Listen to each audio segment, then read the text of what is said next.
Hello everyone, आज आपण बघणार आहे खमंग अशी भाकरवडीची रेसिपी। एकदा तुम्ही भाकरवडी या पद्धतीने नक्की ट्राय करून बघा। त्यासाठी मी एका बाउलमध्ये 2 वाटी मैदा घेतला।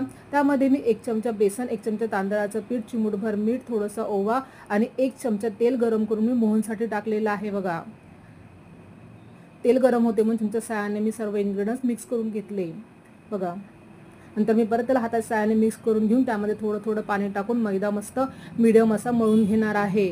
अगदी घट्टही नको, अगदी पातळही नको, मैदा आपल्याला मीडियम असा मळून घ्यायचा आहे। या पद्धतीने भाकरवडी एकदा तुम्ही नक्की ट्राय करून बघा। बघा, आपला मैदा पण छान असा मळलेला आहे। आता मी काय करणार आहे, त्याला झाकण ठेवून 15 ते 20 मिनिटांपर्यंत रेस्टला ठेवणार आहे। आता आपण भाकरवडीचं सारण तयार करून घेऊया। त्यासाठी मी एका पॅनवर 1 चमचा जिरं, 1 चमचा सोप आणि 1 चमचा धने त्याला थोडंसं गरम करून त्यामध्ये मी 1 चमचा खसखस आणि 1 चमचा तीळ टाकून थोडासा कलर चेंज होईपर्यंत भाजून घेतले। अगदी भाजायचे नाहीये, नाहीतर ते कडू लागू शकते। आता त्याच पॅनवर मी 1 वाटी सुकं खोबरं खिसून घेतले होते, त्याचा खीस टाकला। थोडा कलर चेंज झाल्यानंतर मी त्याला एका प्लेटमध्ये काढून घेतले। आता त्यावरच मी थोडंसं कोथिंबीर ती पण भाजून घेणार आहे। जिरं, सोप आणि धने मी एका मिक्सरच्या भांड्यामध्ये टाकून पल्स मोडवर जाडसर असं फिरून घेणार आहे। बघा, आता त्यामध्ये मी खोबरा खीस आणि 2 चमचे मी शेव टाकणार आहे। त्याला पण मी जाडसर असं फिरून घेणार आहे। त्याला एका बाउलमध्ये काढून घेणार आहे। नंतर त्यामध्ये मी लसणाचा पेस्ट, काश्मीरी लाल मिर्च, हळद, चवीनुसार मीठ, थोडंसं गरम मसाला, पिठी साखर आणि थोडीशी मी चिंचाची चटणी टाकली आहे, आंबट गोड। आता ते सर्व साहित्य मी एकत्र मस्त चोळून मिक्स करून घेणार आहे। अशा प्रकारे सारण तयार झालं। बघा, आपला मस्त मैदा पण मुरलेला आहे।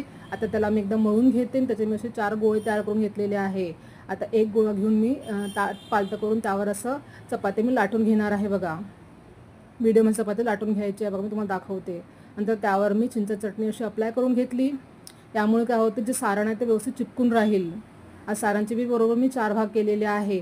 एक भाग मी आता चपातीवर मस्त टाकून घेणार आहे आणि हलक्या हाताने बेलन त्याच्यावर फिरून घेणार आहे। यामुळे काय होते, सारण त्याला चिपकून राहील।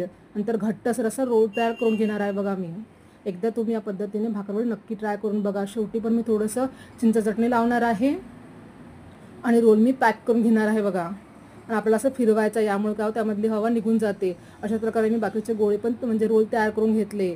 यामुळे काय होतं, रोल असे कडक होते आणि चाकूने जेव्हा आपण भाकरवडी कट करतो तेव्हा मस्त कडक होते आणि भाकरवडी व्यवस्थित कट केल्या जाईल। बघा, भाकरवडी मी अशी प्रेस करून घेतली।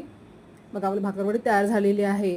अशा प्रकारे मी बाकीची भाकरवडी तयार करून घेतली। तेल गरम करून त्यामध्ये मी कलर चेंज होईपर्यंत मस्त खमंग अशी तळून घेतली।